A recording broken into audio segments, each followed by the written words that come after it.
Welcome back to It's Your Money. We are in week 4. We are in our second week of financial planning with the wonderful Laura Tarbox here. Before we introduce our sponsor today from the American Heart Association, Bonnie Hayden, I wanted to demonstrate a couple things that we've had some questions about. I'm going to share my screen and go to our website. Here's our sponsors for this series. And Pete wanted me to show you where you can find past videos. If you've missed some of our sessions, you can go to our workshops tab, and it has our buttons here. If you go to materials and choose the series, It's Your Money or It's Your Estate, that you'd want to see, you can see by week we have populated the sessions with the video and the presentation for that week. So last week, Laura's first part of financial planning is here on the, you can just click on that and it takes you straight to the YouTube and you can start that video. And it's all edited, and a lot of our banter at the beginning is edited out, so you don't have to worry about that. And then this week's will be coming up here on the financial planning too. It's the same with It's Your Estate. If you've missed those, we have the past week videos there as well. Okay, so I will hand it over to you, Pete. I'm going to stop sharing our videos here, and I'm going to see if I can get that up for Bonnie. So why don't you introduce Bonnie? Sure. Bonnie, why don't you go ahead and turn your microphone on? There you go. The American Heart Association has been a sponsor of our workshop series since we first, almost started for 10, 15 years now. Bonnie is an attorney, and she's what's called a plan giving director, or I'm not sure exactly what the title is. Bonnie, what is your title right now? Advisor for charitable estate planning. Yeah, but she's plan giving director. Yeah, she's thoroughly familiar with all the charitable gift planning tools out there. She uses Crescendo software. She's just an absolute resource to the community and to us, having her be a sponsor of our workshop series.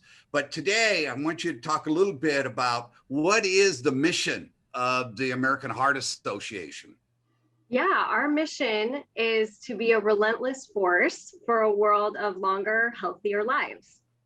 And we were established in 1924, so almost 100 years now. Yeah, that we've been doing our work. And I guess you can probably see the driving community impact slide of, I call it the rainbow wheel of goodness, because it's like all the work that we're doing right now, especially in light of how we had to pivot for the pandemic. Yeah. How has the COVID impacted the American Heart Association? It has had such a huge impact on our organization and on the work that we're doing. We funded over $2 million in research last year on COVID studies that researchers were stepping up to want to do.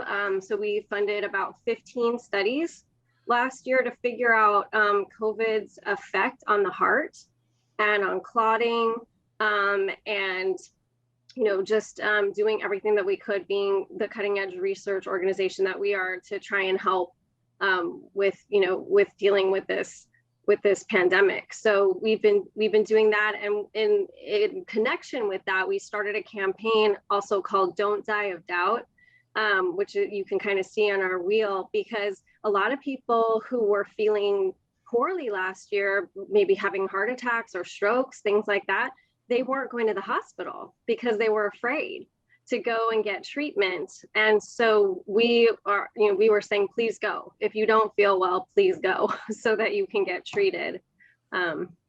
So we did that. And the just so you know too, the American Heart Association is also the American Stroke Association. We are one and the same. And so this month is actually Stroke Awareness Month.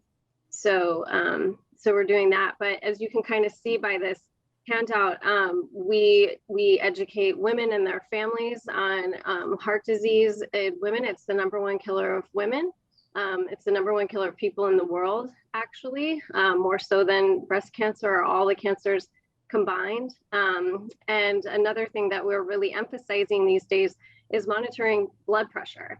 Lots of people are stressed. And last year we had the election as well. And, you know, there was just so much stress. So we just want people to really stay on top of it. Hypertension is a really big deal. So we do education to teach people how to take their blood pressure at home, and to help people get to places where they can go, you know, if they can go, if they feel safe going, to get it monitored, and teaching people how to do teledoc appointments. We're the largest volunteer organization in the world, and we have over 20 million volunteers. And, Wow. and a lot of the volunteers are people who are learning and know CPR. And so in light of COVID, we had to teach a whole different type of CPR to people. Wow, yeah. Yeah. So, and then in connection kind of with all of it, we want to make sure that people are preventing heart disease and stroke. So to take care of their mental health, to eat well, to you know, try and get those fruits and vegetables in your diet, and then to also make sure that people who live in places where it's hard to get fresh produce and vegetables to help in our communities. So we have community gardens all over the place, where the kids learn how to grow food at their schools and bring those fruits and vegetables home to their parents or to farmers markets and learn healthy recipes. And so we do everything from kind of treatment, cutting edge research, to prevention, and also helping in schools with, you know, we have a lot of legislation. We do a lot of lobbying for tobacco and vaping, to make sure, again, that people are, you know, from when they're children to when they're grown-ups and older, and, you know, to make sure that people are preventing heart disease as much as possible, because heart disease is 80% of heart disease is preventable. 80%. Wow. Yeah. Wow. Hey, if someone wants to be on your email list for research, for education purposes, how do they? Yeah, well, you're welcome to contact me. I think Trevor has a slide with my contact information, and then also the website for the American Heart Association. And you can pop onto the website. It's heart.org. And you can see all the different programs that we have. You can get onto lists for example, we have a digital magazine all about stroke that comes out every month, and the cutting edge research. We have ways that you can actually keep track of your numbers, your blood pressure, your cholesterol. We have an actual program that you can do through our website called Know Your Numbers. And we also have a great plan giving portion of our website, where if you're interested in making a gift through your will or trust the Heart Association or what have you, just want to find out how to do these things for any organization, it's really educational. It has calculators, it explains all the different kinds of gifts, all that good stuff. Super. Very comprehensive. Yeah. Do you guys, are you supported by government tax dollars or just by donations? No, no, we don't get any money from the government. But we are the second largest funder of research for heart disease and stroke in the nation, behind the federal government. So as you can imagine, it's a big ship that we run, and we're trying to do everything we can. And last year, you know, was really tough. And so as you can imagine, we had to really pivot, and it's like pivoting, you know, turning the Titanic, right? But I think that we did a good job and pivoted pretty fast, and we're doing well. And we have, you know, we have heart walks still, we have the ball, we have, you know, some wonderful, you know, everything starting to come back to normal. But it's virtual. It's now everything's virtual. Yeah. But, when do you see everything opening up a little bit on your end? July, August? I think that, the end of our fiscal year is June 30th. And so I'm looking to see if things are going to open up again for us on July 1st, because our entire staff has not been traveling since March 14th of 2020. Yeah. So we have not been allowed to travel or to go see people in person because we're trying to keep everybody safe and not even go into the offices. So our offices are starting to open back up. But as you can imagine, we have a lot less offices now because people are working from home. So new world. It's been a big change. Yeah, Okay. It is. Bonnie, thank you so much for being here today and talking to us a little bit about the American Heart Association. Really appreciate it. We're going to go into our... Trevor, are you able to pull out my contact information for folks? Oh, I thought I had it up there already. Nope. No. If anyone wants to email me, it's bonnie.hayden@heart.org.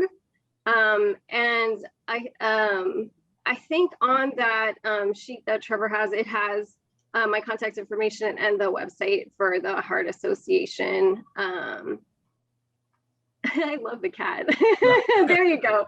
That's my contact information. Our 1-800 number. You can call into the Heart Association and ask for me. They'll transfer you, and it's just great. So yeah, the telephone number for those who have a hard time reading it is 1-888-227-5242.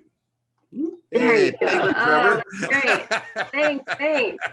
Thanks for having us. Thank you so much. Thank you, Bonnie. Really good to see you. Seminar. You too. Yeah. Stay safe. Okay. You Take too. care. Thanks. Bye-bye. Bye-bye. All righty, Laura. Let's get your outline up and let's get right into it. All right. We're going to start with the investments. Yep. And there was just the one slide we peeked at last week. Can everybody see this? Is this up? Not yet. Okay. Hang on.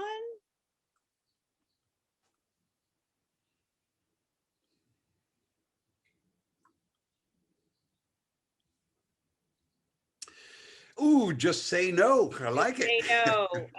There's a lot. Annuities are very complex. I know you've had a session on them. The best thing is just say no. And a lot of times there's ways to get out of the ones that you're in with less pain, but it's still pretty painful with all the expenses, fees, penalties, and taxes. But anyway, don't go to a seminar and buy an annuity. So beyond that, let's look at how we should think about constructing an investment portfolio. So we're going to talk a lot about asset allocation today, and that's, as it sounds, you're allocating to different asset classes. So we're going to kind of start by defining. What's an asset class?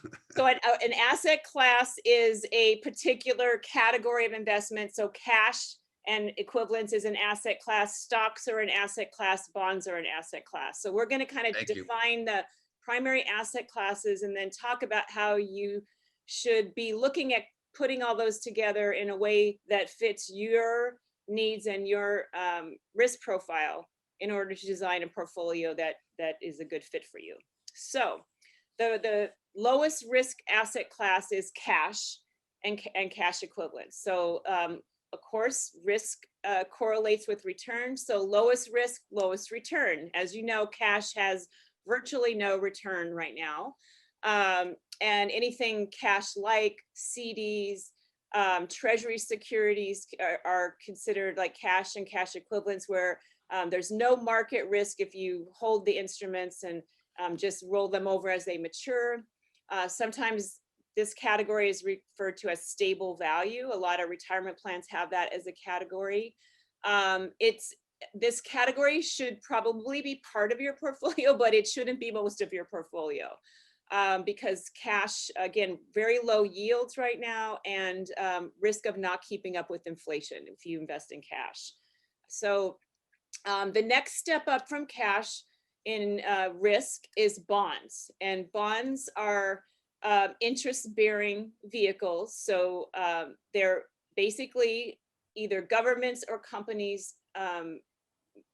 You're giving them a loan when you invest in a bond. So if you buy a General Electric bond, you're giving GE a loan and they're going to pay you interest on that loan. That's what a bond is. So relatively safe, because if something goes wrong with a company, the bond holders are paid off first before the stockholders. So bonds are a relatively safe investment. Bonds are very directly tied to the interest rate market. And the interest rate market isn't a one defined thing. The interest rate market encompasses a lot of things. So a lot of times people get confused when they're trying to figure out how bond rates are moving relative to the Federal Reserve, the rates that the Fed sets, the rates that are out there in the market on mortgages. I mean, they're all tied together, but they all interact a little differently. And the basic relationship with bonds is, as interest rates go up, bond values go down. And it's an inverse thing, and it's always a little confusing, I think, to wrap your head around that. But if you're buying a bond with General Electric or Bank of America stock, the company, and you're getting a 5% return, and interest rates rise this year to where by the end of the year they're paying 6% to sell their bonds to people. Your bond that you bought at 5% at the beginning of the year is worth less. So if you sell your bond, you would take a loss on the bond. So the plus side is you could hold the bond and you'll continue to get that 5% rate of interest, but it's not worth as much as it was in the beginning of the year because the market rate is higher. So you're not really getting the market rate, but you can hold the bond so that you get your money back at maturity. So there are risks in bonds. You have that interest rate, you have market risk if you sell or trade your bonds before they mature. And then if you're buying in individual companies or even individual municipal bonds and investing in the government entities, you have risks. You have individual company risk, you have individual entity risk. In your client's portfolio, do you have any long-term bonds in their portfolio at the present time? We do not have any long-term bonds. Okay. So, and the reason for that is low return, high risk? Low return, high risk. Okay. And it's a pretty flat yield curve. I mean, generally, the longer you go out, the higher returns you get. And that's still true to some extent, but you're not getting enough higher returns to compensate for the risk. And we'll look at kind of and just so everybody knows that we're going to have an 1.5-hour session on bonds, because bonds is one of the most difficult areas to wrap your head around and also to invest in. Yes. And I mean, and as an individual investor, you should not be answering newspaper ads about bond prices or about bond yields and buying individual bonds in $10,000 increments. You're going to get really hammered on the cost of that and the rates of return unless you're buying in very large increments, at least 100,000 per bond, and you got to have a pretty big bond portfolio to get diversification and buy individual bonds. Yeah, and the issue for most people get confused is that if you hold the bond to maturity, you will get your principal back and the interest. So buying an individual bond, the problem with buying an individual bond as a consumer is you don't want to put all your eggs in one basket. And we'll talk about diversification after a little bit. Right. And the tricky bonds, the bond market is not very transparent compared to the stock market. When you buy bonds, you can't tell how much you're paying the brokerage firm, how much you're paying the house, because it's built into the bond price. And so talk a little bit about this chart there, Laura. This chart, I love to start, around 1980, which was when, about the time I started in the business, and and you could get 18% on your money market fund, and mortgages were 14, 16%. Interest rates were very high, and ups and downs for sure, but basically, a pretty slanted declining curve to almost zero today. So the early 80s was a great time to buy bonds, because if you bought and locked in those, 16% bonds, as the market interest rates went down, your bond became worth a lot and you could sell it at a premium. and when someone in, 2 or 3 years later could only buy a bond yielding 12%, your 16% bond is worth more. People would pay you a premium.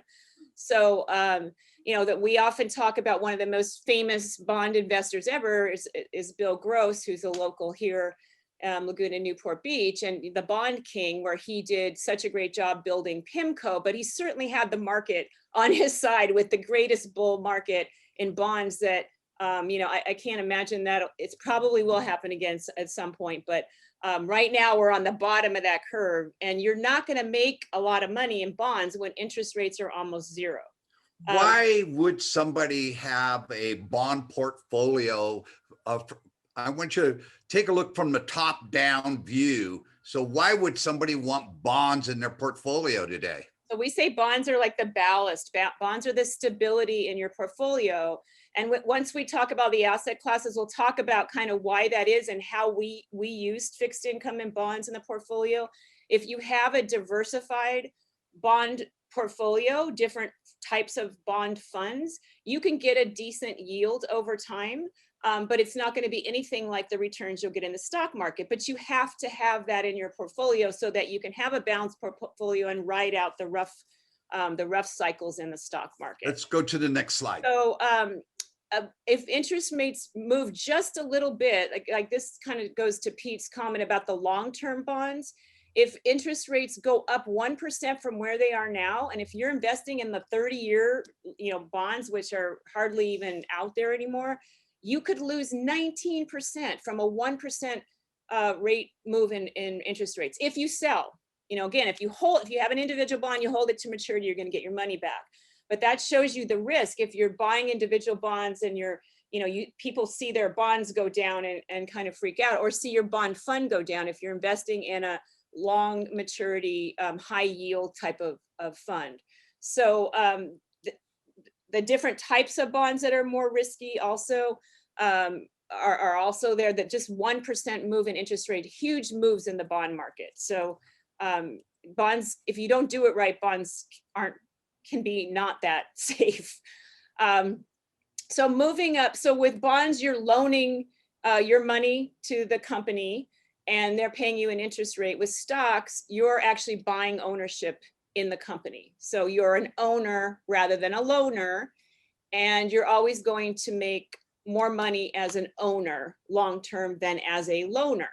So just something to think about. More risk with stocks for sure, but more upside because you actually own a part of the company.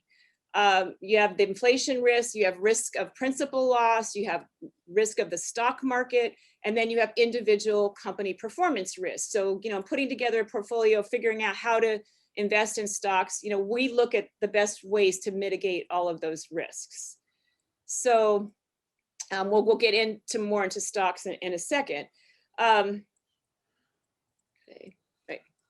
And just alternatives, just to talk about alternatives for a second.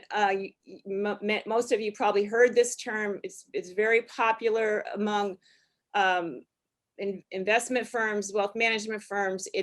Alternatives are investments that are not stocks or bonds. I mean, really, you could kind of put anything in this category that's not a stock or bond. And the idea from an investment philosophy standpoint is that you are going to reduce the overall volatility of your portfolio by having assets that aren't correlated with the stock and bond market. So if stocks are down, bonds are down, it's likely that alternatives, if you do it right, will be up. So these are things that aren't affected by directly by interest rates or the stock market moves. So could be commodities, hard assets like gold, could be timber, gas pipelines, real estate, venture capital, private equity, reinsurance. There's all kinds of alternatives. This is an area that it's a little trickier to invest in. There are some tradable mutual funds with these asset classes, but for the most part, you access these through private partnerships that have little liquidity and usually high expenses and maybe not even as tax efficient as some of the other asset classes. You can get in a lot of trouble in the alternatives area. There's different ways of looking at alternatives. There's really looking at it as more of a protection and a volatility reduction strategy, or you could look at it as an alpha strategy, which means you're really trying to increase the return on your portfolio. And I know when we look at them, we kind of divide them into 1 and 2 categories. In private equity, you're investing in that because you think you're going to make a lot of money. Hedge funds, you know, you're just trying to hedge against the market and protect your portfolio. So different alternatives can mean a lot of different things. I think most firms use these to some extent. I would say that the record for the most part on alternatives is mixed to not good. And you're probably not going to hurt yourself too much by not investing in alternatives. Should people consider their home, or do you consider people's homes as an investment? So that's a great question, because it's certainly where people have a good, especially in California, a good amount of their net worth invested in their home usually. We keep that completely separate. We do factor in what real estate people have as we're building the portfolio, because we have liquid real estate funds that we buy, and we'll adjust the value of, or the amount that we invest in those depending on how much real estate people have. But we don't really look at the home as part of the overall picture. Okay. So stocks. So where do you start on stocks? And you all heard that you need to have a diversified portfolio, but what does that mean? Lots of different ways to go about that. You know, just to bash the brokerage firms again, they're notorious at having 200 stocks in the portfolio, but they're all large company stocks. And so that's not really diversification, because there's lots of different ways to slice the stock market, and you need to slice it every way as you're building your portfolio. So, you know, one big way that you first need to figure out is how much in the US and how much international. And what is done out there in the industry varies greatly. Some firms have up to 40–50% of their money in international funds. Most advisors are going to recommend, I think, more like, you know, 10 to 30% in international funds. And sometimes firms are strategic about changing that allocation over time. One thing, just a note here, is in the institutional world, which is a huge part of the stock market, a lot of institutions benchmark to the world stock index. So they're going to be heavier in international funds. But individual investors generally look at the US market for their benchmarks. And so most advisors aren't going too heavy into international. Laura, you used the term index. Are you going to talk about index a little later on? I will. I'll get to it. Yep. Alrighty. So another way to slice the market is growth versus value funds. So, or growth versus value stocks. Growth stocks are companies that are growing, tend to not be paying dividends. They're reinvesting their earnings back into the company. They may have really high stock value or price to earnings ratios. They're just growing. And those are the ones like Tesla, where how could you ever justify the company being worth that much? They're not going to be able to continue growing at that rate. It's crazy. And yet they keep growing. Value companies are the unloved. The Warren Buffett approach tend to be maybe in certain industries, you know, banking, consumer staples, some of those that are more unloved at different times. May pay more in dividends, but their prices aren't moving as fast. And the market runs in cycles. We've been in a growth cycle for years, 8, 9, many years now, and growth is far outpaced value. But that does shift. And every year people are saying this is the year that value is going to start to overtake growth. And, you know, that's happened a little bit. We don't like to try to guess which of those is going to prevail. And we like to be balanced in having both growth and value. The S&P 500, which is a stock index that most advisors kind of consider the primary core index that you follow when you're talking about the market. It's all large companies, but it's about it is half growth and half value by design. So buying into the S&P 500, and we'll talk about the different ways to do that, will get you a balance between growth and value and diversification among 500 companies, but they're all large companies. And large companies and small companies also run in different cycles. So it's been, and that's the small cap versus large cap. And what that means, small cap would be, or the market value of the company, which is measured by the number of shares outstanding times the current price. So smaller companies are companies, when you measure their shares versus the current price, are worth a total of $5 billion or less. So that still seems pretty big, but those are small cap. There's also micro caps that are less than that. Mid cap would be between 5 and 10 billion, and large companies is 10 billion in value and up. And that's when that market cap is when you hear, Amazon is the biggest company in the world. No, now it's Apple. It's based on the market cap, the number of shares times the current price. So that shifts.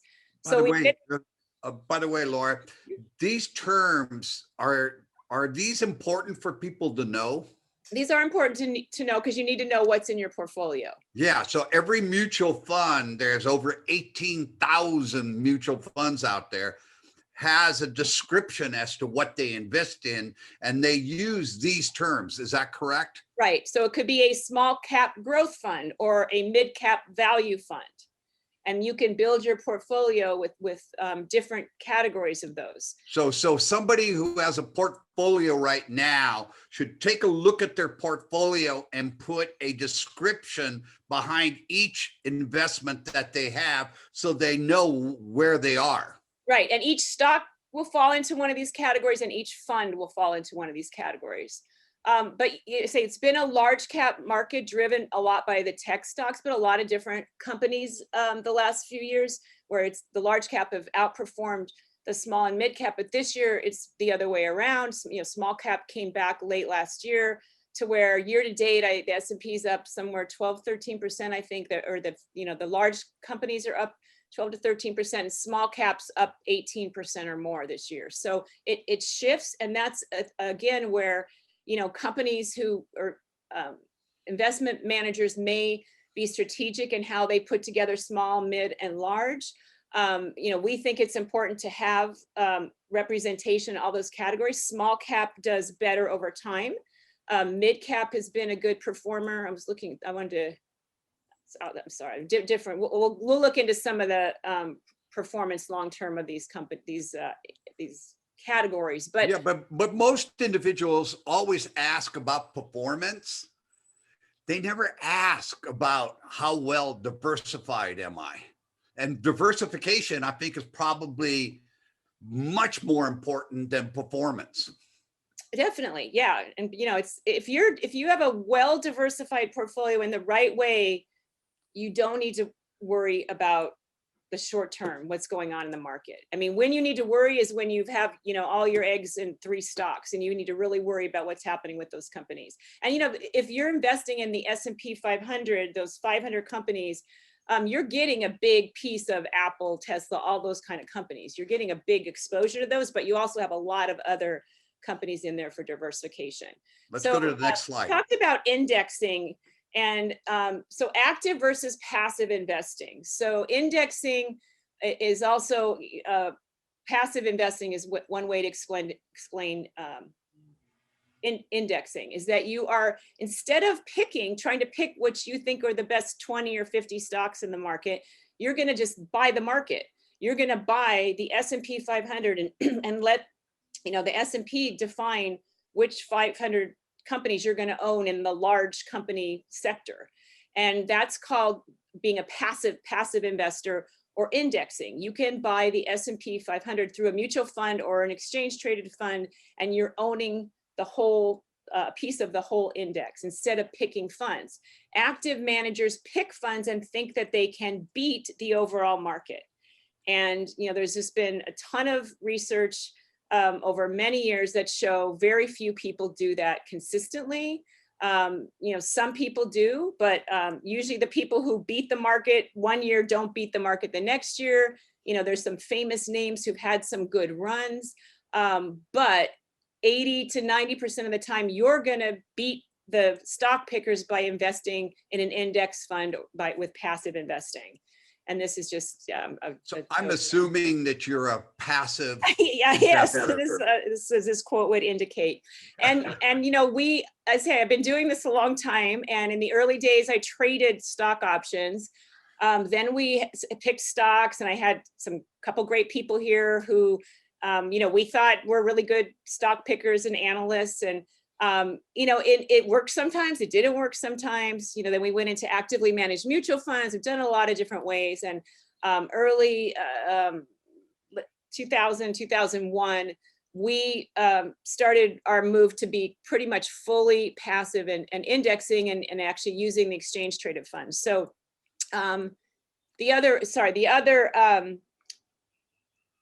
distinction of how you invest in any of these, active or passively, you can buy a mutual fund, which is a fund of many different stocks. It could be a passive or an active fund. It could be a fund that just takes the 500 stocks in the S&P 500 or the 600 stocks in the mid cap index and buys them.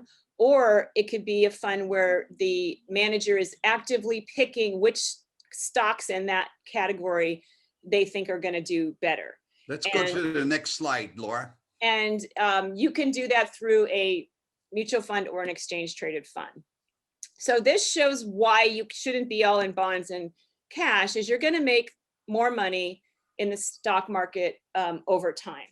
And this again is through everything, since this chart is interesting because it actually starts before the Great Depression. So right out of the gate, the stock market crashed and took a big hit. But the key of this slide is you write it out. There's ups and downs. Long term, you're going to get 10 to 12% in the stock market. And the key is to have a portfolio that's constructed so you don't have to worry about the stock portion. And so, just was thinking about it this morning, the way we look at it, and we need to look at it this way and describe to our clients when we're having a rough period. I mean, I think back to, last March, April, the market was, just dropped, just tanked, right? And so we said to our clients, okay, you've got $1 million portfolio, you're in our moderate model, and we'll talk about the models, but that's generally 60% stocks, 40% bonds. So the 40% that you have in bonds will fund your living expenses. Say you're drawing 4%, 5% of the portfolio every year, 40, 50,000. The bond in there will fund your living expenses for 8, 10, 12 years, depending on the client. It was in that range. So you don't ever have to sell a stock for at least 8 years. So, if you think that the market's going to recover in 8 years and you're going to have the opportunity to sell stocks when the time is better, then you write it out. And that's why you have bonds, so that you can get spending, you could get cash from your portfolio if you need it without having to sell stocks. I'm not sure that makes sense, but long-term in the stock market through all cycles, I'm very confident in these numbers over the long run. And we build our retirement projections around that, so we know what people can afford to spend.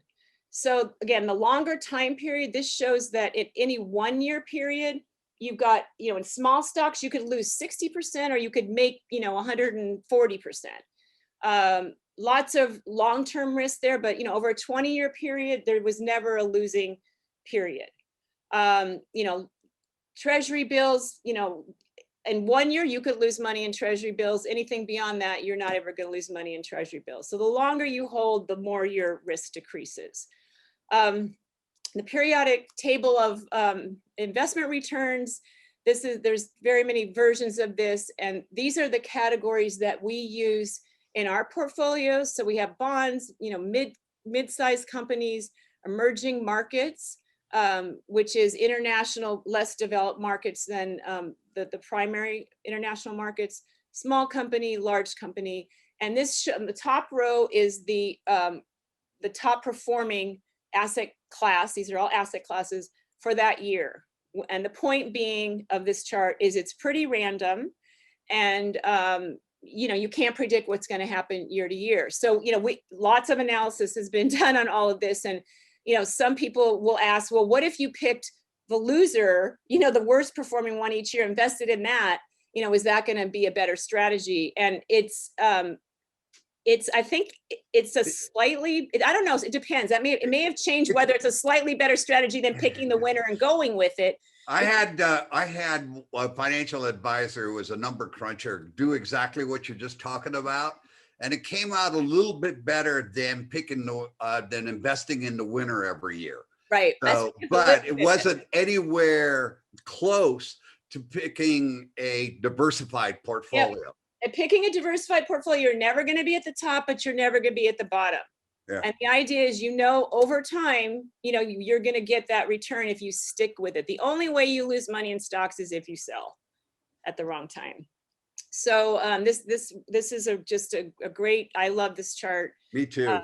Just tells you and nobody knows. Anybody who's, you get the predictions from all the brokerage firms and they are never right. I mean, 1 out of the 10 will be right each year, but it's a different firm every year. It's just total hype and marketing. Yeah, I always think of Kramer when I see that chart. Yeah, it's, and it's sexy to pitch, individual stocks and that what's going to happen. And nobody does. And picking individual stocks is gambling. We have clients who are pretty addicted to it. And sometimes, we'll set up a side fund and they can do that. We end up doing this actually with a lot of adult children of our clients where, they're just learning. And, of course, I mean, it's, you could guess what they're all wanting to buy right now, Bitcoin, Tesla, GameStop, and it's a good lesson. There's some good lessons to be learned there if you're not blowing a lot of money. But that is gambling, and you could win. Sometimes you win, but very different from investing and having a portfolio that is going to be there and you can live on for the rest. Yeah, of and if you enjoy doing that, spend your time in it and put a little side fund together, hopefully in an IRA or in a Roth IRA, where you don't have to worry about the taxes, and measure yourself and compare. What should they compare themselves to? It depends on how they're investing, and it's not the Dow Jones. It's probably not even the S&P 500.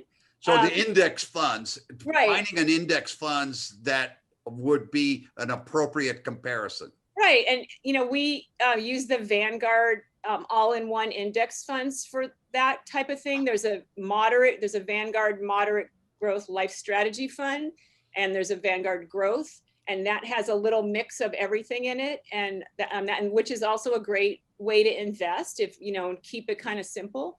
That would be a good proxy. Okay. And we use that against other investment firms, looking at how poorly some of the professional investors do out there, because they don't approach it this way. They're pitching the hot thing or the hot manager. Hedge funds. It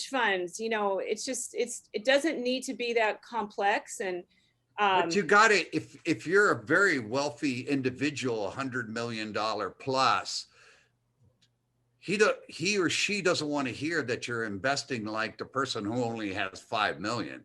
My gosh. What's special about that? Yeah. Yeah. And I have a comment from somebody.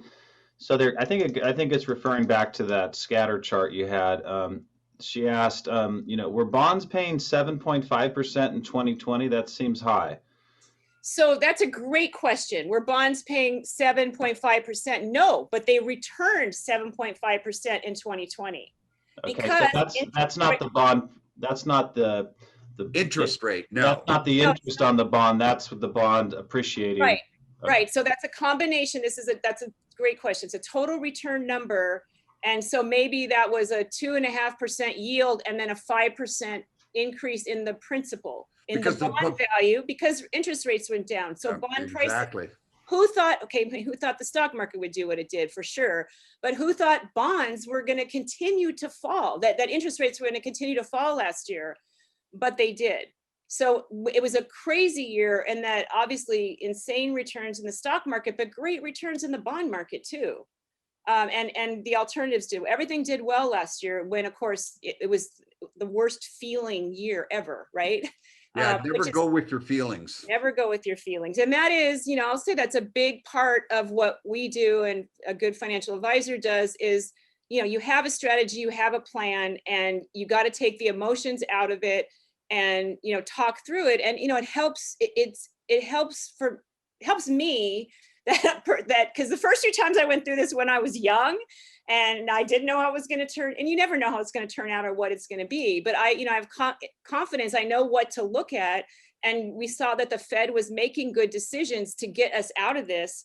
And of course, it happened faster than anybody thought it would happen. But we were very confident that with the steps that were being taken, that we needed to hang in there and stay the course. But of course, we didn't expect it would be such a fast recovery and such crazy returns. Yeah. That's a good point. So the point on that is something that I battle with investors, large and small, and sophisticated and not. But it's like you need to look at the total return, not just the interest rate that you're getting on any investment, a bond or a stock, because a lot of stocks will pay dividends, which is part of the return. But the capital appreciation or depreciation is a huge part of the return, and it's a more tax efficient way to get your returns on a portfolio. So you don't have to have a particular dividend or interest rate yield on your portfolio to spend that. So like if you have that $1 million portfolio and you're investing in the 60% stock, 40% bond portfolio, and you're living on that, we would say over time, that's about a 7% return portfolio. And you could pull out, maybe 4 or 5% of that to spend. And then, the rest is going to help grow the portfolio. So you can increase your spending amount by inflation or whatever each year. And it's a very tax efficient way to get the money if you're managing the portfolio tax efficiently, because you're getting your returns not by selling things all the time necessarily and incurring tax liabilities. So a good advisor in a year like last year, we were up crazy amounts, and we had some clients that we had tax losses for, which is the ideal situation. You're getting a tax write-off and your portfolio went up a ton. And that's because we took the opportunity when the market was down to take some losses on things and rejigger the portfolio and reposition it. So that's where a professional, if you have enough of a portfolio, a professional manager can really help, maximize the after-tax returns of your portfolio. So as far as putting your portfolio together, you determine, the big decision is are you going to try to put alternatives in there? Are you going to stick to stocks and bonds? What asset classes are you going to use? Make a pie, and then you implement rebalance periodically and evaluate performance. And, we've often talked about, rebalancing, and there are, we have rebalancing software, here that's pretty sophisticated, that if something gets out of balance, we'll get a trigger, a message saying, mid cap's done really well this quarter. It's overweighted in the portfolio. You should sell that and buy, the bonds, which are down right now. So we use that and we take that into account, and we look at what the tax effects of that'll be. And most times we're not going to quickly make a trade. We're going to wait until we absolutely have to make a change and trigger tax liability. In an IRA, we would do it more quickly. So when if you're rebalancing in an automatic fashion, you need to really be careful of taxes. And also a lot of studies done on what's the optimal rebalancing period, like monthly, quarterly, annually. You really don't need to rebalance more than annually in most situations. If you have a huge cash inflow to your portfolio or a huge outflow, that's a good time to rebalance. But you don't need to be, doing this too closely. I think annually is good for most people as far as the how often you want to rebalance and buy. And rebalancing is the perfect discipline. It makes you buy low and sell high. And you say, when we sell that thing that's gone up, we always get calls, and usually from the same people who've been here 20 years or more. Why did you sell that? That was the best performing thing in my portfolio. And that's why we sold it. It's like you sell it when it's high, and we're going to buy the worst performing thing. It's a discipline that makes you buy low and sell high. And it's hard psychologically sometimes to do that. So these are psychologically, behavioral finance has now come into its own, because we're our own worst enemy when it comes to managing our money. We use our emotions much more than the history and the science of investing. Yeah, and I think even for professional advisors, it's the same thing. When things are going crazy and there's some new risk in the world, you really need to be sure you're sticking to your discipline, or you have a team you're working with, or you have outside advisory, people to turn to talk about what's going on. And every time something's happened, we are looking at it. Is it something different where we would just throw out everything and change everything? Because, the risk is the thing you don't see coming. It's going to be different next time. And people are all busy protecting against the risk that happened last time, but it's going to be different next time. And again, we're trying to build the portfolio with that in mind. Someone was saying something like, I was somewhere and they're like, what's the market doing today? I have no idea what the market's doing today. And we have it on TV when I walk in, but that's not what I'm looking at. I'm looking at everything going on in the world. I'm reading 20 million sources of news, trying to figure out what the bigger long-term trends are, if there's anything I need to worry about, not the day-to-day movements in the stock market.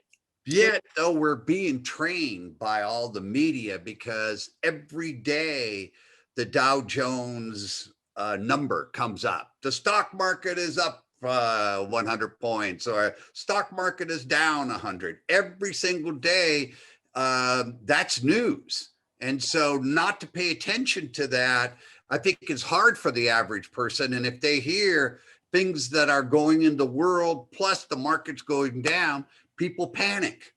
Yeah, and the consumer sentiment is so much driven by what's going on in the stock market. And, when you're checking your portfolio value every day, it affects your moods. It really does. It's crazy. I never look at my portfolio values. So these are 4 different models. And I think these are basically close to what we use here at Tarbox, but this is also a very common way that firms break down these different models. And in fact, I think this is how Vanguard labels their models. It's a pretty standard nomenclature and asset split.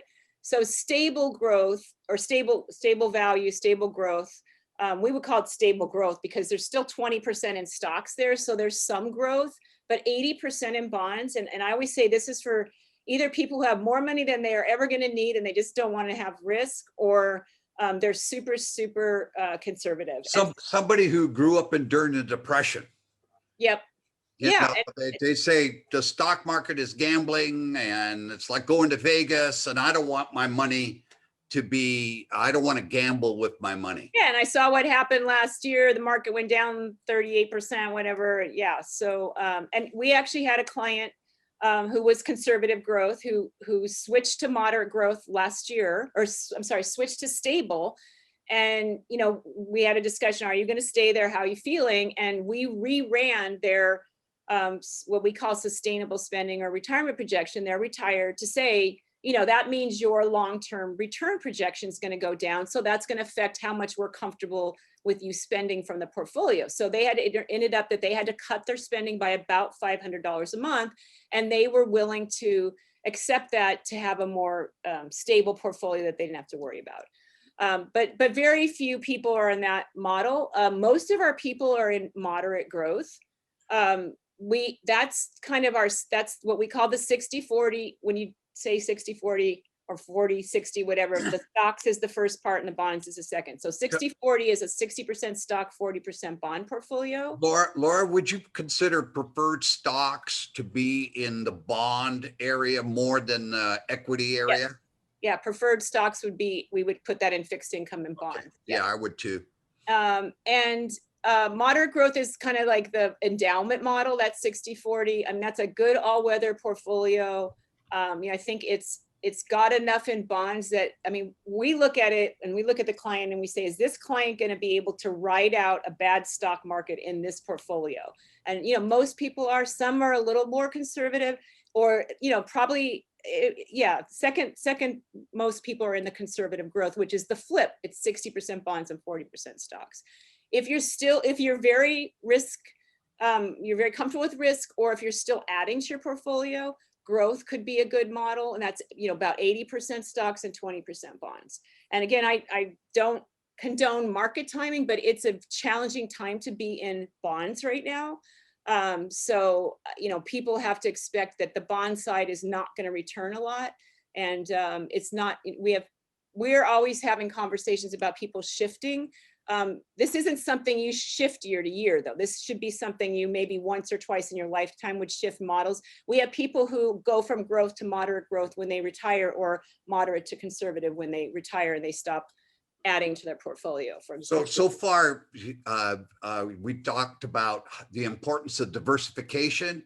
And second is people need to know their asset allocation. This is asset allocation as to what percentage do you have in bonds and what percentage do you have in equities? Right. And then the next slice is what kind of bonds and what kind of stocks.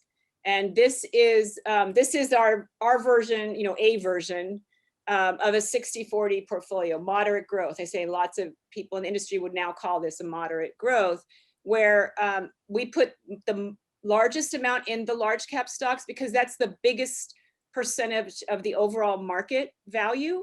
And we are US centric. We definitely favor our domestic market over international, but we've always had a good allocation to mid cap, as mid cap has performed well over time, and then small cap. And as you saw in those earlier charts, small and mid do better over time, but they're more bumpy, they're more volatile. Developed international stocks, European countries, Canada, those type of companies, and then countries, and then emerging markets would be more the Brazil, China kind of markets, and there's actually there's also frontier markets, which is more like Croatia, Costa Rica, Estonia, and we actually invest in the frontier markets, not on the stock side, but on the bond side, because we feel like that's a good way to get a little higher yield on our bond portfolios. Just FYI, but our bond portfolios are, say, non-US bonds. That would include the frontier markets and developed international bonds. So this is pretty standard portfolio, not too different than I think what you would get if you bought the Vanguard Moderate Life Strategies Moderate Growth portfolio, which is a really low cost way to buy in, and they rebalance it automatically for you and everything. So so every person should know their own asset allocation chart. They should try to put a pie chart like this together.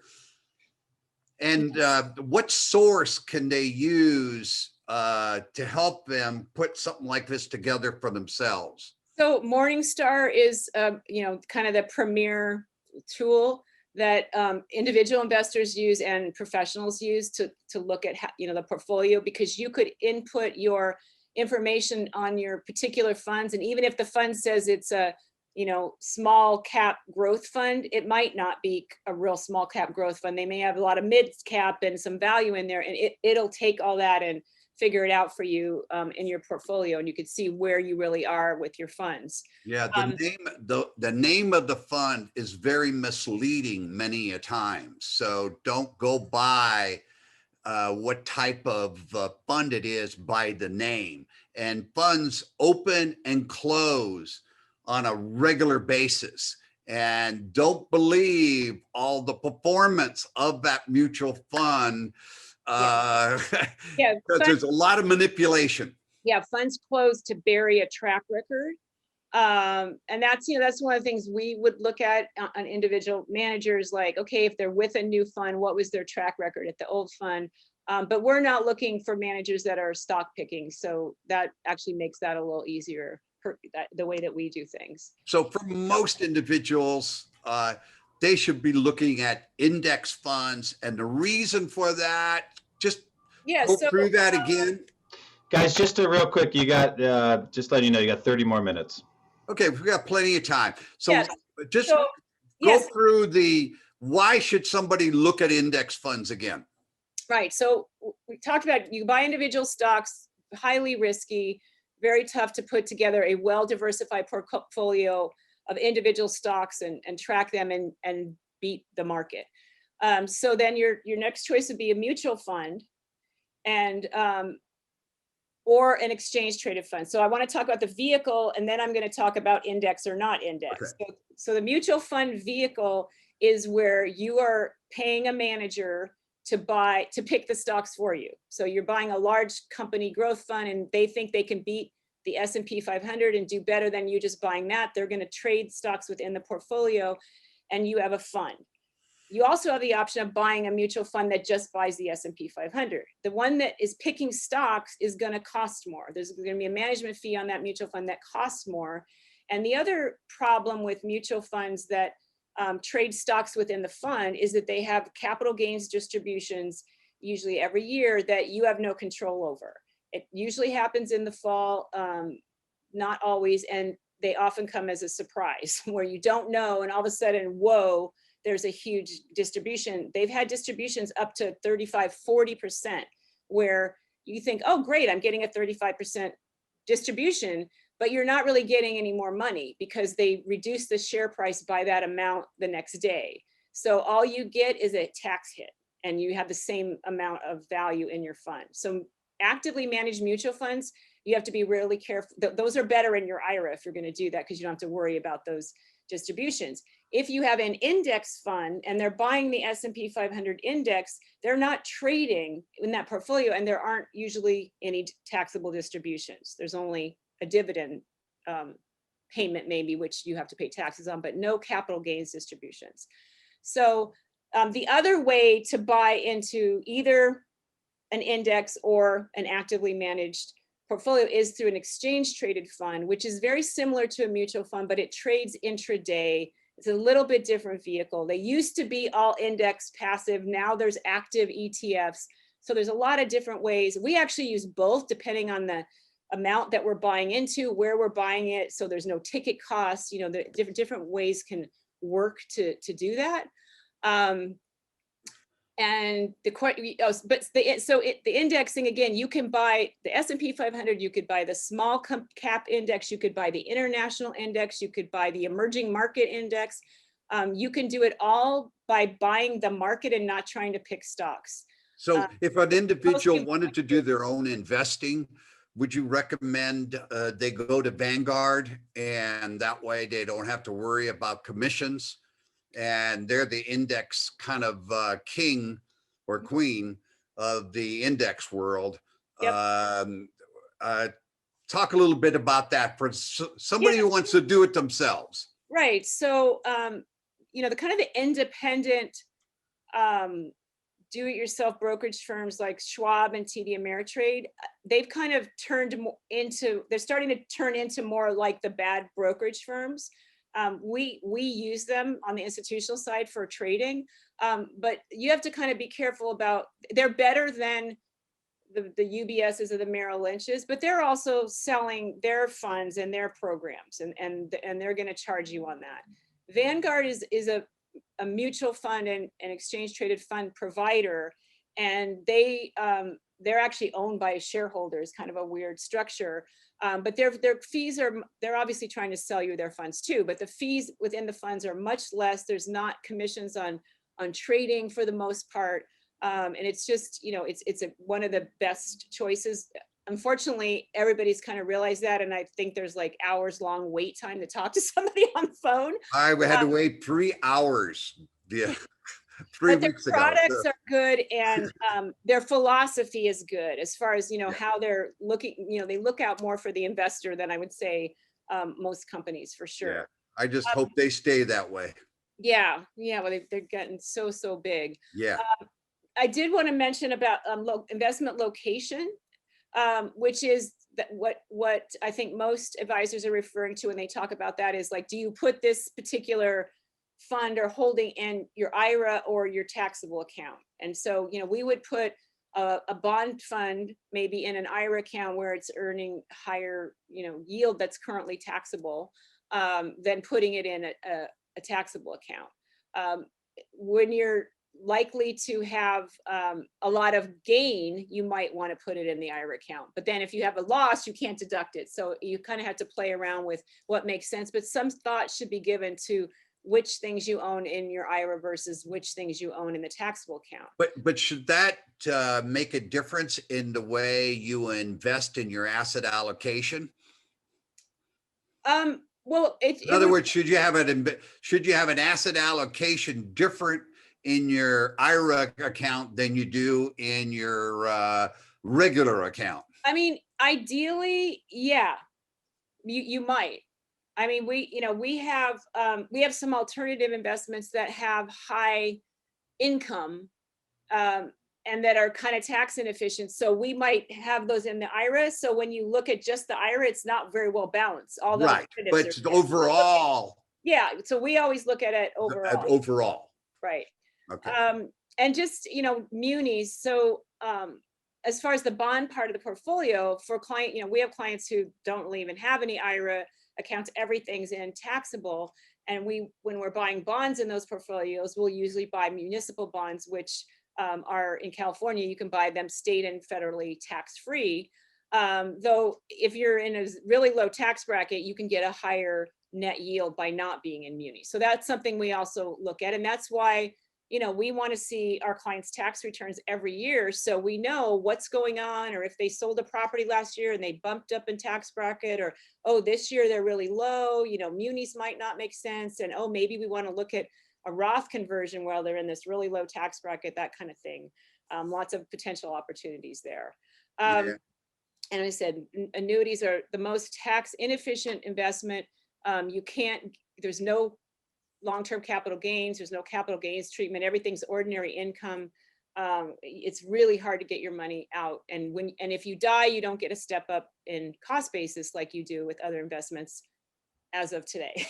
Again, they're talking about maybe taking that away, but that's going to be a tough one for them to take away because it's very hard to implement. Yeah. The other thing too is that just to go back on the income tax side, remember, you can have, for a married couple, you can have close to a $70,000 gain that you could spend that you don't have to pay taxes on today. So that's $70,000 worth of gain. That's just huge. Can you imagine $70,000 in annuity income? That's if you're married, Pete, right? Huh? That's in the married filing. For a married couple, yeah. If you're single, it's half of that. But the other thing too, I think we haven't talked enough about this, I don't believe. And Laura, could you possibly touch on this? I don't know I can't remember if you have a slide on this, but lots of people think that if they're in the equity area, in the stock area, that their risk is just over the top. Why does diversification reduce that risk?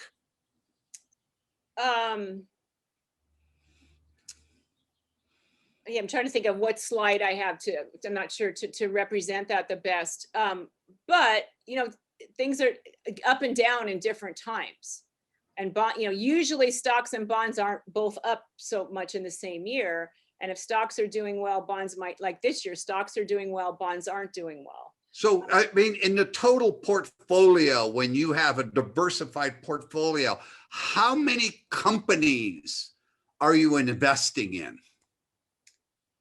Well, when you do it through index funds, thousands, hundreds, thousands. Yeah. Yeah. I mean, multiple. But you could have hundreds of companies and not be diversified. Yeah. So, one of the things that a lot of brokerage firms push is the managed accounts where, you're part of this fund and it's like a mutual fund, but it's higher cost sometimes.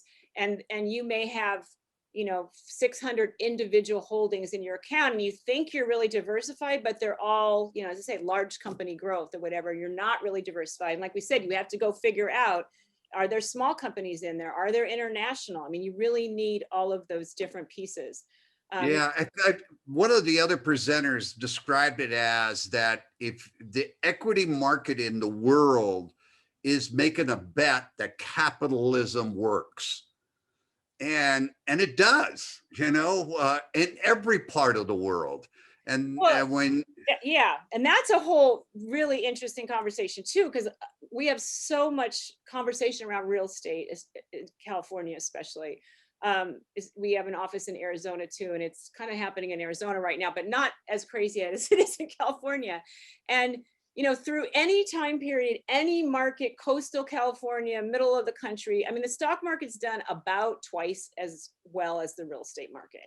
okay, investing in real estate, depending on how you do it, you get some tax benefits, there's some leverage potentially, but the stock market does better than real estate over time. People are often more comfortable with real estate. I always say, if you had a sign in front of your house showing the value every day, it'd probably freak you out, but you don't see the ups and downs so much in the real estate as you do with the stock market. So a lot of people are very comfortable with real estate, and they think, oh, my money doubled over 20 years. Well, that's a really bad return. And which, that's kind of the rule of 72, which, how long does it take your money to double? If you're getting a 6% rate of return, it's 12 years.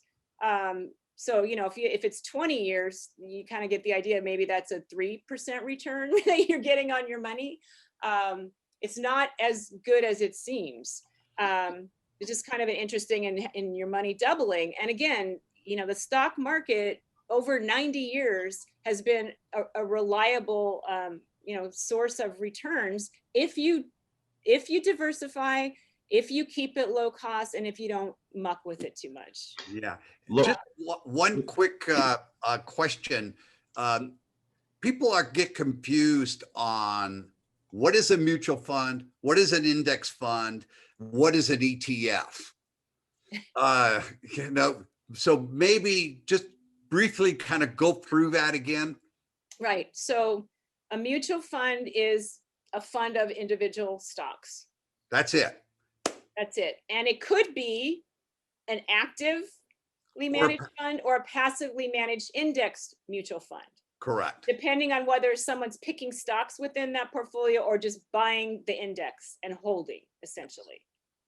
And then there's exchange traded funds, which are groups of stocks that are traded intraday that could be the same, either index ETFs or actively managed ETFs. So the reason they came about, partly, many reasons, but in the beginning, all ETFs were index ETFs, and that changed, and now there's active ETFs. ETFs can be traded intraday. So if you buy a mutual fund, whenever you buy during the day, you're going to get the closing price of the day. So, if you're trying to kind of time the market on an active market day and the market's way down, you go, oh, this is a good time, I'm going to buy that mutual fund. Well, then, at the end of the day, if the market's rallied, you're going to get that price at the end of the day. With the mutual fund, they add up all the holdings, and at the end of the day, that's the bet value. So there's only one price per day. With exchange traded funds, you trade it like a stock, and you could get a different price in the morning and 10 minutes later or at the end of the day.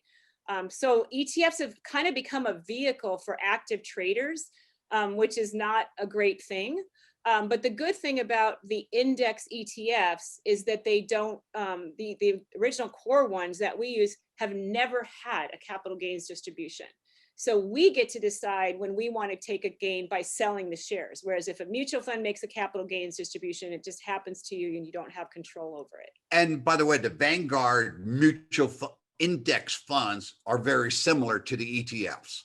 Yeah. And you really just need to look at each one. The costs, are not, most mutual funds have higher costs than ETFs, but I don't even know how true that is anymore with so much stuff in the marketplace. You really need to look at each one, and you shouldn't be trading intraday anyway. Nope. And you can buy most of these free at all the brokerage firms now, which has created a lot of day traders again, which is not a good thing. So just a few things just to wrap up. I'm not going to spend a lot of time on this, but the sustainable spending is what we call kind of the retirement analysis, because really, many of our clients are retired when they come to us, and we don't need to figure out how much they need to save to retire. It's like, okay, this is what you got. What can you spend based on how much you have? That's what we're trying to figure out. We're trying to figure out that if you're still working, what's that going to look like? If you're retired, what's that going to look like? A lot of different factors go into these calculations. There's a lot of online resources. But as we talked about last week, the assumptions you make are so important.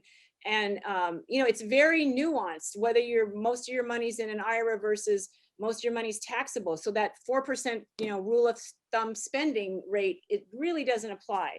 Everybody's really different. You have to factor this all in. This is just interesting. You know, a lot of people are beyond the point of saving for Yeah, retirement. but this is a great chart for your grandchildren and for your children. If you've got them in the 40s, 50s, they need to understand this. Yeah, so if you are going to need at least $150,000 to spend in your retirement, and you know, if you want to invest in stable growth, you got to accumulate over $5 million to get enough money. If you're invested in a growth account, you know, you still need to accumulate 2.4 million to be able to spend that 150,000 over your life, and that's assuming you have just a 30-year retirement, which, you know, a lot of people are going to have a longer retirement. Or a lot of people are not going to be retiring. Yeah, right. Laura, when you say it's in a stable growth account, are you referring to a 20/80 allocation here? I am, though that our projections on stable growth are really more like 4%. Yeah, 4%. So that, you know, but this is like if you're not investing and you're keeping it in cash, which, you know, we have a couple people who we fight to get them out of cash. So yeah, that doesn't tie exactly. But anyway, just that, I think that's an interesting one. And then to accumulate like the 2.3, like 100,000 a year, 5%, that's 2.3 million. This is what somebody needs to save if they have 20 years till retirement. I mean, even if you could be earning 8% in a more aggressive account, you got to save 50 grand a year if you haven't started for 20 years to accumulate 2.3 million. So, you know, most people are behind. And I think a lot of people are counting on inheritance. Yeah, well, let's talk a little bit about that, you know, because most baby boomers and even my parents, they left us some money, but people get a lump sum, and from the IRA account usually, or from after, you know, the estate administration is over, they get handed a check of anywhere from 100,000 to $1 million. And everybody thinks that this is big money, and all of a sudden the new car comes in, the kitchen comes in, the remodel. Yesterday. Yeah. Yeah. Because they forget that money goes so fast, and if they don't invest it properly, it's not going to last them their entire lifetime because they didn't save enough to begin with. Yep. No, I had a meeting like that yesterday. Exactly the same. She's inherited $1 million. They think finally we're fine. They're turning 60 this year. And the kitchen is being redone already. A lot, like, that is not going to buy you much of a retirement with what they're spending. But I don't think they are going to retire. So that's important, you know, trying to figure out how long to make your money double. You need to have it invested. We're not really going to get into estate planning because there's a whole series on that. You know, and obviously lots of changes in play possibly. 529 is a great way to save for college, for sure. You can use any state's plan. You don't have to use California. We use the Virginia plan, I think. But I want to just kind of wrap up and see if there's any questions, but just the 10 recommendations for financial success. I think we've been hammering it in this series. It's like really important who you're working with, who's helping you with your money, people who have their interests aligned with you, fiduciary advisors. Focus on asset allocation, not stock picking. Most people, especially if you're doing it yourself, probably want to index most of what you have, and you can have a play account with some stocks if that's of interest. Don't time the market. You know, I mean, if anybody hasn't learned that, the last few downturns, you know, people who were sure that were not paying attention, had no idea what we were doing last spring, when they're like, obviously you see where this is going and we have to get out of the market, Laura. Well, give you a perfect example. My mother died last year, and we got a little bit of money from her, and I've got 3 sisters. And this was right around the time COVID hit in March. And so I just asked them the other day whether or not they had invested their inheritance. And they all said, oh, that was the worst time. The market, the market is down, everything is going to hell in a handbasket, and they still have their money sitting in a bank account. Right. And then they think they missed it and they don't want to do it. But it's, that's the other thing. Another interesting study is like what happened before really has nothing to do with what's going to happen going forward. It's like just because the market's gone up a lot doesn't mean it's not going to keep going up a lot. It's impossible to know. It's impossible to know. There's great arguments on all sides. I think we think there's a lot more arguments on the side of things are going to be pretty good here for a year or two in the market. And you have to look at what are the options, bonds, real estate's also at a high. I mean, where are you going to go? Where are you going to invest your money? So, get a diversified portfolio and just ignore it. Stay with it. Time it. Invest tax efficiently. Consider what goes in an IRA, what goes in the non-IRA. If you're still working, obviously maximizing contributions to retirement plans. It just hurts me when I see someone who's had a company retirement plan where there was a match and they weren't taking advantage of it. It's free money when that's the case, and that's often the case. Don't buy annuities. You're going to be way ahead. Or when I see annuities in an IRA account, or municipals in an IRA account. Yeah. It makes like something's really wrong there, and don't feel bad if you have annuities in an IRA account, because more than half of the annuities sold are going in IRA accounts. But that's one of the few advantages, is that you have tax-free growth until you pull the money out. But if you're in an IRA, you already have that, so it makes no sense. Just a more costly investment in your IRA. Do not borrow to spend. That's a great thing. People are, there's people using more margin loans right now to invest, which is people are refinancing their house. Right. Refinancing because the interest rates are so low, and using that money now to invest in the market or to invest in a business, etc. And that's not bad. I mean, but borrowing to spend, unless, if you're redoing your kitchen, you could argue whether that's going to be a good investment or not. But borrowing to invest, having a bigger mortgage at the rates that we have right now, so you could invest in the market, is not necessarily a bad strategy. It depends on where you are in life. Yes. Mortgages can be a good thing, especially at the rates they are at right now. But very difficult to qualify for and very painful to go through that process, as many of you know, especially lately. Save for college in a 529 plan, have a will or trust. Or have an advanced healthcare directive. And that goes. And a durable power of attorney. Those are the two key documents if you become incapacitated. Yep. And all estate attorneys should give you that as a package. You should get those documents together. Many people put off doing this because of many reasons, but you can change it. When you get a revocable living trust, you can change it. Just get something in place. Stuff does happen, and that's the best thing you can do for your family, is having it a little bit together there. And if you have a fiduciary advisor, get them involved in your estate plan. Talk to them about who you're going to have in your family member, what family member is going to be the trustee. The probate court today here in Orange County is just jammed. And it's not jammed because of some outside conspirator doing something bad. It's all about picking the wrong family members in positions of trust. And it's the family that's the biggest issue. And your financial advisor can help you look at your family a little bit more objectively.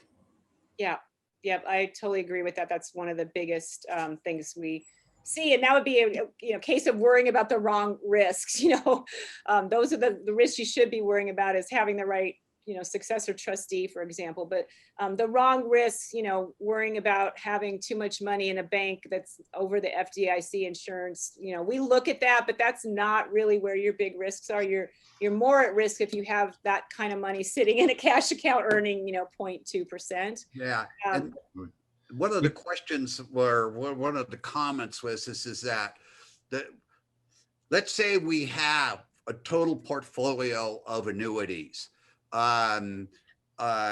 Should they just go out and just sell those annuities and use some of the things that you talked about and immediately put them into a moderate or a stable or diversified growth fund? No, just like any transition, you need to look at each piece, each holding, and figure out the tax issues. And it's and unfortunately on the annuities, it's probably a long exit strategy to get out from them. There's you have exchanges. You can do a 1035 exchange, but this is a no change workshop. Yeah. Okay, you don't want to make any changes because it's going to cost you. Maybe in taxes, maybe in fees, maybe in surrender charges. You go very slow in making and fully understand what you're paying today and what bucket are you going to go into, what that is going to cost you, and what is the change going to cost. Yep. And not only that, annuities are very difficult to understand. So there's some annuities out there that are paying much more than a money market fund because they used to have government guarantees that said you had to pay out a minimum of 3%. And a lot of companies said, hey, we're going to bump that up and actually go higher. And so a lot of the old annuities are paying out 4% in ordinary income, which you can't get anywhere. Right. The true fixed annuities are ones that we usually would recommend holding on to and considering that part of your fixed income allocation. Yeah. So don't make a change until you really understand what you have and where you're going to go. Okay. Well, thank you so much, guys. That was an amazing discussion there. Thank you, Laura, for all your help with us. Laura, you always do a great job. Yeah, always do a great job. I don't want It'd be much more fun to see everybody in person. So hopefully in the fall. Yeah, and just don't hesitate to call Laura or email her if you want a recommendation for another financial advisor, or if you have a question. Same thing with Trevor and I.